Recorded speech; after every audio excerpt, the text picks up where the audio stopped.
I'm doing my best to soldier through and get to the top here.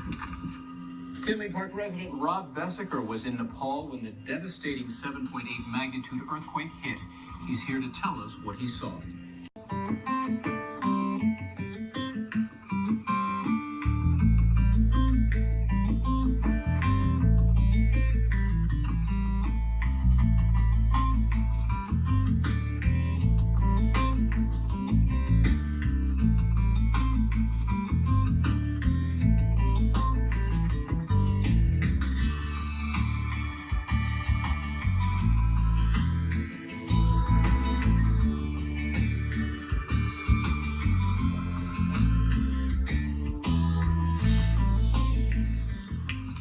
For a 40-year-old Tinley Park man, it was to be the adventure of his life, a culmination of hard work, focus, dedication, and overcoming serious illness.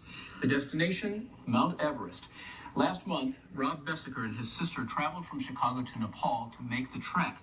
Not an easy challenge for most people, but Rob battles muscular dystrophy and has had 5 heart surgeries due to atrial fibrillation.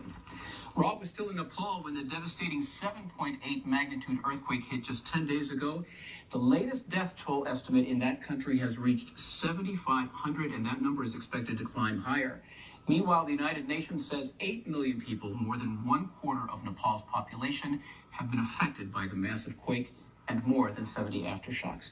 Joining us now to talk about his experience in Nepal is Chicago climber Rob Vesiker. Welcome to Chicago Tonight. Thank you. So when I say climber, you have been an avid mountain climber for many years? Not at all. I'm actually a hiker. So we were on a hiking expedition to the base camp of Mount Everest.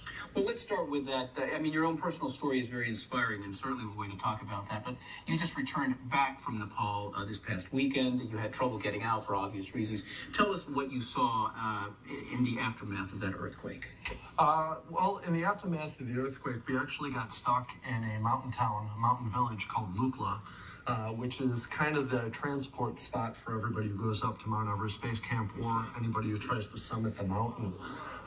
When we went through the earthquake, it was a very difficult time. It was very shaky. There was a lot going on.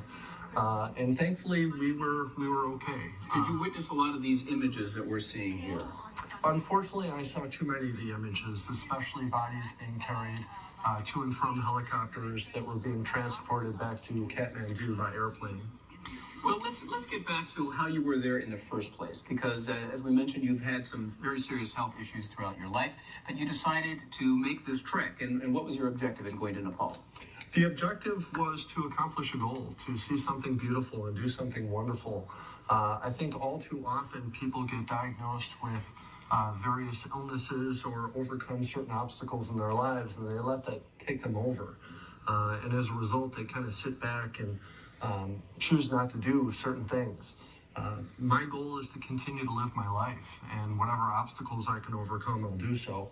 And that was the purpose of the book, as well as my trip to Nepal. And as I mentioned, you've undergone several surgeries for atrial fibrillation, and you've also been dealing with muscular dystrophy. Tell us about that. How has that limited, if at all, your life and your adventures? Well, there's definitely certain things you need to be careful of, and that's something you need to continue to evaluate and speak with your physicians about, which I have done so through the years. So in 2013, when I initially tried to take this hike, I was told absolutely not to. But over the course of the 2 years following that, I took every precaution, every training obstacle I could to prepare for the trip. And finally, I got my physician's permission to go ahead and do so. So you and your sister decided to head to Nepal, but your objective was not to climb to the peak of Mount Everest, is that right? Correct. You made it to the base, what do they call that? Not the base camp. Base camp, yes. So tell us about that trek to get there. It is a difficult trek for absolutely anybody. It takes approximately 9 to 12 days to get from Lukla all the way up to base camp of Mount Everest, and you go through many villages and towns along the way. And the Nepali people, the people that you come across while you're on the trek, are absolutely amazing. They're extremely friendly. They run farms and tea houses and certain things along the way. It's really nice to get involved. So it's one of the most scenic and beautiful places I've ever seen. And it takes that time, not only because it's a distance, there aren't any roads, you have to actually walk there, but also you have to acclimate to that altitude. Because base camp is pretty high up, isn't it? It is. Base camp is at approximately 17,500 feet. In Lukla, the town you start off at, is at about 9,300 feet.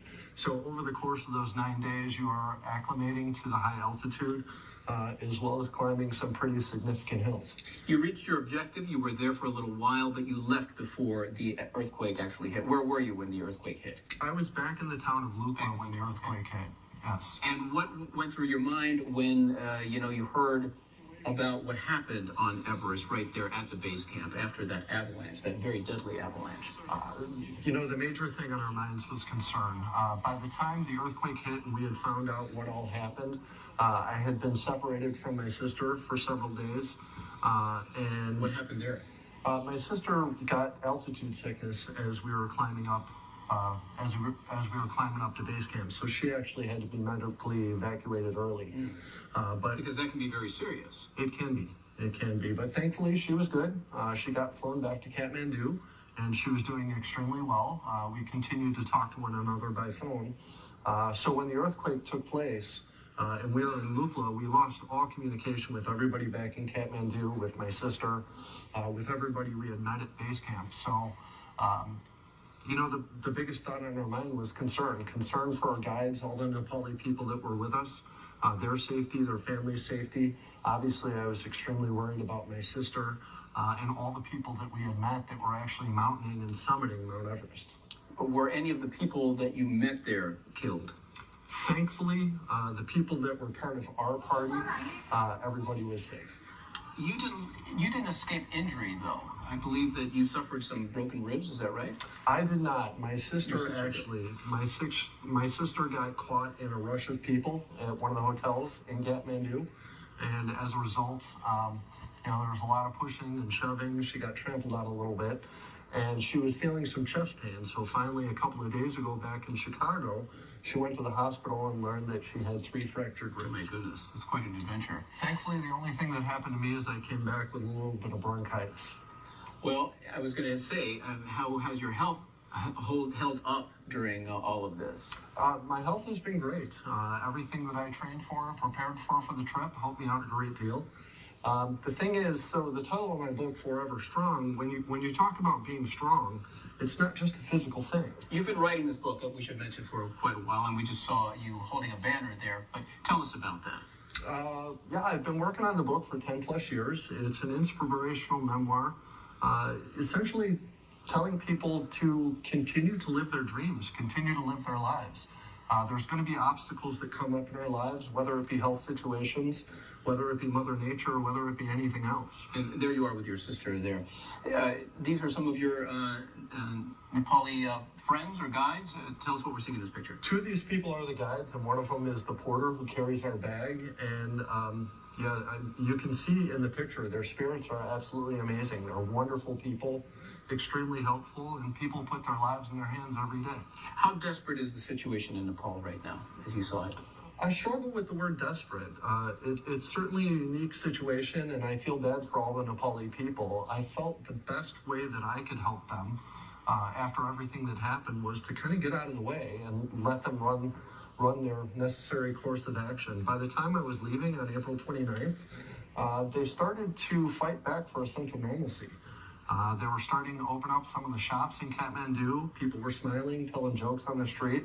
It was very nice to see. Do you hope to go back? Someday. I might not ever do the hiking expedition again, but I love the country. All right. Well, Rob Bessaker, thank you so much for that update, and what an inspiring story you have, and what an incredible time to be in that part of the world. Thank you so much. Thanks a lot.